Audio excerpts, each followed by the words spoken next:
मी तर कधी बोललेलीच नाही, पण आता ही विकास दादांचं बघून मला इतकं भरून आलंय की म्हणजे ही विकास दादा जे करतात गणेशा मेना 3-4 वर्षाचाच होता ना, तेव्हा कुणी पण घेऊन यायचा, घरी घेऊन यायचा, मम्मी याला जेवायला का तर त्याची आई तिकडे म्हणजे शेजारचं जरी बाळ असलं ना कोणाचं मामाच्या घरी आलेलं तरी त्याला म्हणजे त्याचं म्हणजे उत्सव त्याच्या मनातून उत्सव पाहिजे. मला काही बोलायला बोलताच येईना म्हणजे काय बोलावं ही मुलं बघून मला मागाशी कसं इतकं माझ्या मनालाही वाटलं की घनश्यामचं सुद्धा ह्यांच्यासारखंच आहे. त्याला म्हणजे इतकी लहान मुलांची माया येते की अनाथ असतात त्याच्या मनाने तशा डोळ्यात नारा लागते. मगाशी पवन दादा बोलले की त्याला मी म्हणत होतो बिग बॉस साठी तू काहीतरी हालचाल कर, पण त्याला मनानेच कॉल आला, मनाने नाही कॉल आला त्याला, त्याच्या पप्पांची माऊलीवर लय भक्ती आहे. तर मी काय म्हणते त्याला जी सोडते मी तू एवढा लहान आहे कुणाला धक्काबुक्की करायचो का नाही, त्याला जी सोडते तर मी असं म्हणजे सगळं देवाच्याच नावाखाली त्याला सोडून देते. त्याला पुढच्या वाटचालीसाठी लाख लाख शुभेच्छा.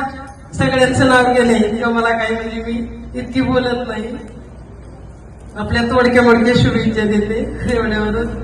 या लहान मुलांना त्यांचं पुढचं आयुष्य सुखाचं समृद्धीचं भरभराटीचं जावो. तुम्ही पण असेच मोठे व्हा, कर्तृत्वान व्हा. व्यासपीठावरील सगळे आता त्यांचं नाव नाही घेत, पुरुषोत्तम दादा, विकास दादा आणि माझा छोटा भाऊ घनश्याम.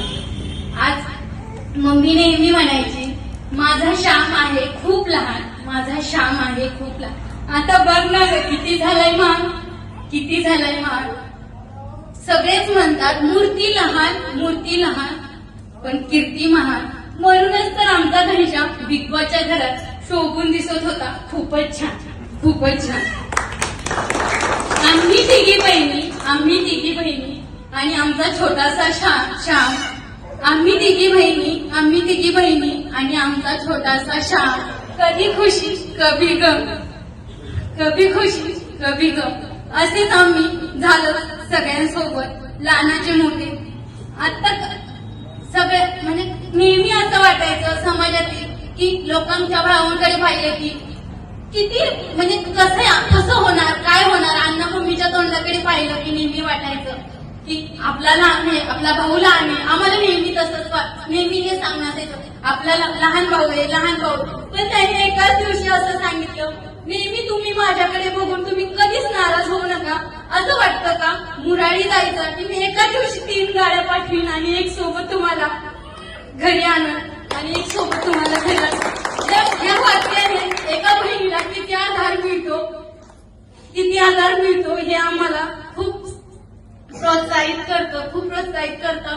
खरंच विकास दादा तुम्ही या लहान लहान मुलांचे आई वडील झालात ह्याचा पण खूप अभिमान वाटतो. खरंच या विकास दादांचा तुम्ही आदर्श मनात ठेवून असेच विकास दादा व्हा.